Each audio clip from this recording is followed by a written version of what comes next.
Monday of each April to attend our induction ceremony and awards banquet to talk about promoting amateur wrestling in Iowa.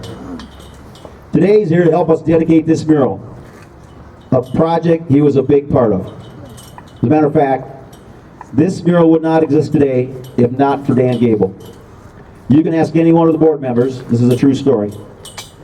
When a road project made it necessary to remove the Welcome to Cresco sign on Highway 9 coming into town, Gable noticed it. He noticed it because that sign included a reference to Cresco being wrestling capital of the world and some additional wrestling facts. He did not like that it disappeared. Over the course of the next couple years, we worked hard to get that resolved. And you can ask Jason Passmore about that. We met a lot, mostly because we had some heat on us every time he came up for our banquet. When the city decided to put up new signs on the roads into town, we were given one sign, which was fair, to provide space to promote the Hall of Fame. But that wasn't good enough for Dan Gable. He wanted to promote the Hall of Fame on every sign, not just one. When our board drove down to Iowa City to be at the unveiling of the Gable statue next to Carver Hawkeye Arena on the campus in Iowa City, the first thing Gable said when we met him that day was, "Do you guys get those signs up yet? Are those signs up?" Now imagine that. This is his day. Hundreds of people waiting around to meet him and greet him. We step in front of him and he says, "You got that sign problem taken care of?" Well, today I'm happy to say we feel like we got that taken care of. He'll probably have another issue for us down the road. But we feel like we've got it taken care of from everything that you've heard previously. So, thank you, Gable, for your persistence in pushing us on the sign problem. Thank you for taking the time to make yet another trip to Cresco. And I understand there might be another one because you ran out of books. Well, we'll let you cover that. And lastly, before you come up, thank you for your promotion of amateur wrestling, not only in Cresco, not only in Iowa, not only in the USA, but globally. Thank you. Coach Dan Gable.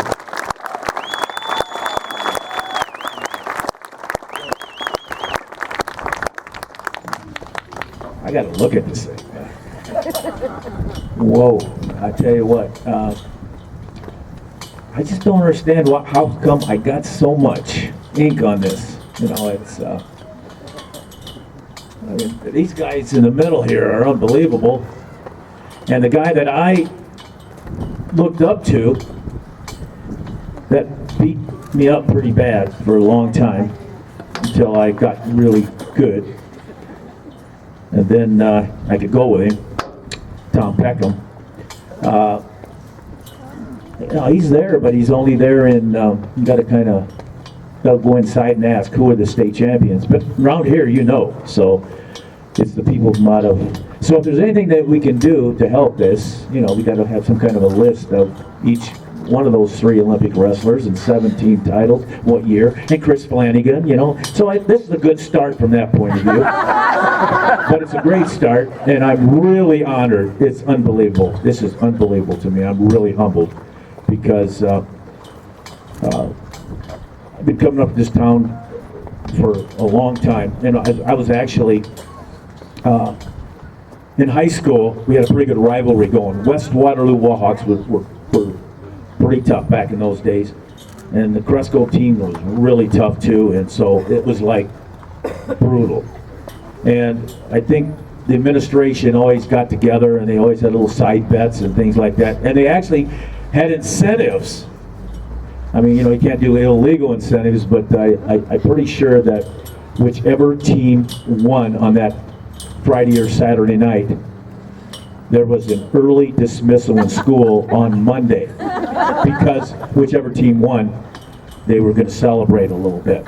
And, you know, for me, it was like, okay, I'm West Waterloo Warhawk, come up here, and it was like, I was really proud of my coach, Siddons, who's a famous high school coach, at Flanagan here. And, you know, I always said that if I didn't wrestle for the Warhawks of West Waterloo, I always wanted to wrestle here in Cresco. And I haven't said that too many times, but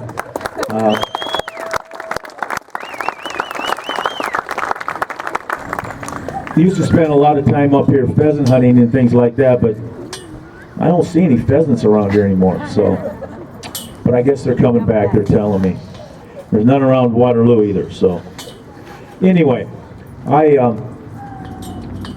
for me, I got to experience Cresco from a guy that I looked up to.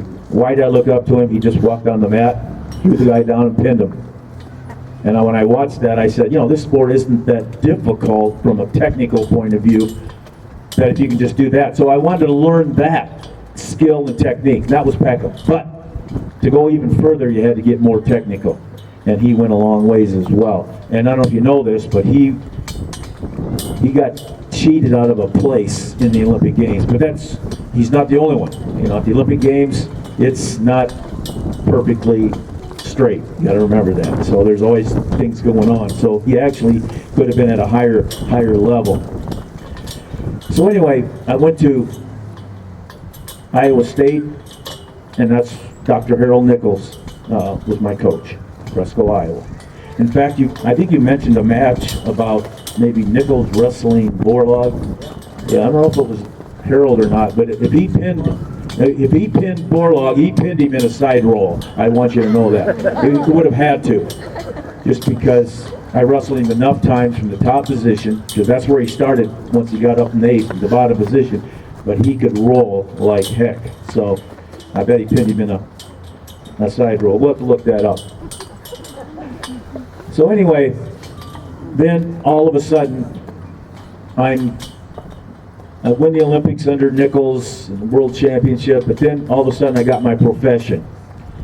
And guess what? A guy named Gary Kurtelmeyer come over looking for me, and he really outsmarted some people, because I wasn't in the mood for any kind of discussion about where I was going to go professionally, as I was getting ready for training for the Olympics.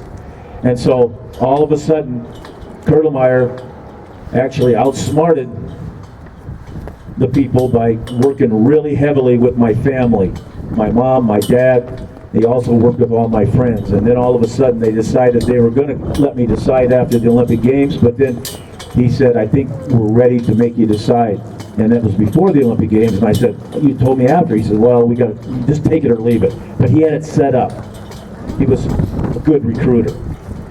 And I called my mentors, and they said, go to Iowa. And I said, what? And I hung up on them, because I didn't want it. So I called all my friends, and every one of them said, go to Iowa. I said, wow. And so I had to go to Iowa. And it worked out unbelievably in terms of the sport. All of a sudden, the participation, spectatorship between two rival schools set all kinds of records. Now, Penn State stole that from us, from an Iowa State wrestler, Cale Sanderson, out there. But we're about to re-steal it on November 14th. If you've been following that, we're wrestling Oklahoma State in the arena at Iowa. I should say outside the arena, hopefully, in Kenning Stadium. We've already sold 25 or 30,000 tickets, and the record's 16,000. So I think we're going to break the record as long as the weather holds up. I don't know if it's holding up or not. He's kind of telling me right now, better shut up a little bit. So anyway, I just want to say this, that I'm very honored with this, and I think this is a great start. And I also think that this is pretty cool, because I look at what these things represent. This, if you walk inside that door, it's about the past. It's about the past. But there's got to be more than the past, because we're here now currently. We're here now currently. And so I think there's a kid out there that maybe won a state championship last year, Michael Millage. Is he out here? He had to go to practice. Yeah, okay. Well, I just want to tell you something about him for a second.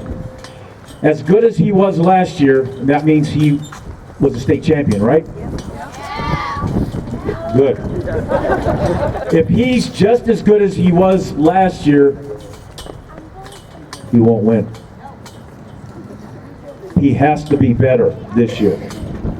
And that's the current right now. And you know what? By him not waiting for me, I'm going to kick his butt. But That's the right thing to do. You don't want to ever skip practice. Remember that. That's very valuable. And I remember a story about Peckham when I was a kid, getting ready to go to high school. They said, this Peckham guy up here, they couldn't get to school. They couldn't get to school because of a snowstorm up here. So he went out in the yard and he wrestled a couple big sows. And I think he beat them both. But I think it's a true story, isn't it? Yeah, Gooder told me that has to be true, right? That's Don Gooder. Okay. Past. We got Michael, the current, and look what's here, guys. Right here. Look what's here. This is the future. And even though you're a part of that future, this is the future that will make a difference in how this keeps getting expanded. So remember that. That's so important. And it's not easy. Remember that story about the snowstorm. Don't get out of practice. Make your own practice if you can't get to the regular one. So anyway, I'm just going to say it's great for me to be up here. I really appreciate it. And I'm sorry about the books. I didn't bring enough books because I didn't know I was in a book signing.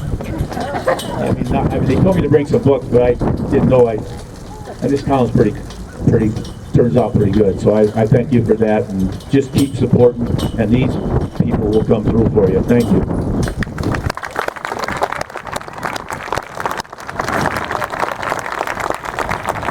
Okay, folks, that wraps it up. We have some thank yous. While I'm doing that, we're going to ask Coach Gable and Robin to walk around to the mural, and Dan's going to sign it, and she'll pick the spot, right, Robin?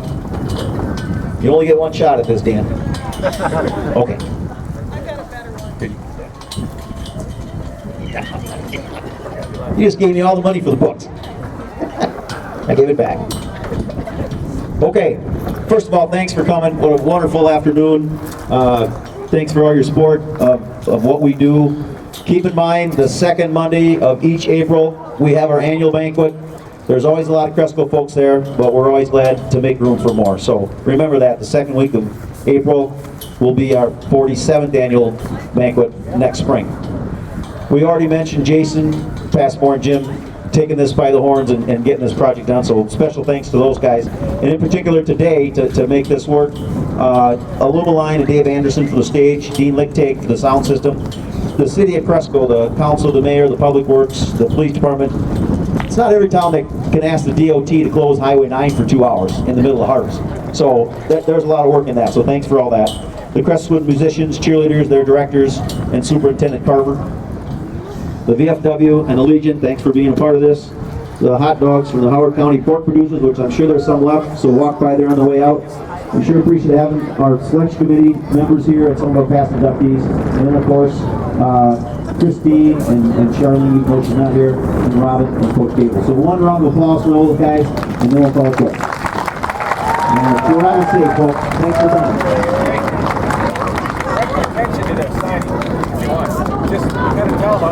Okay, he's getting ready to sign the mural, so if you want to step up a little closer, this is history in the making. Kids are coming around. Don't bump them, that would be tragic. Okay, right there.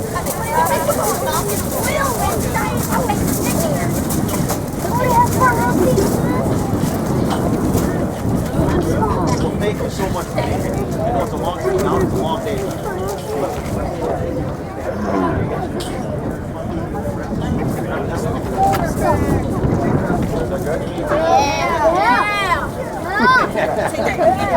Done.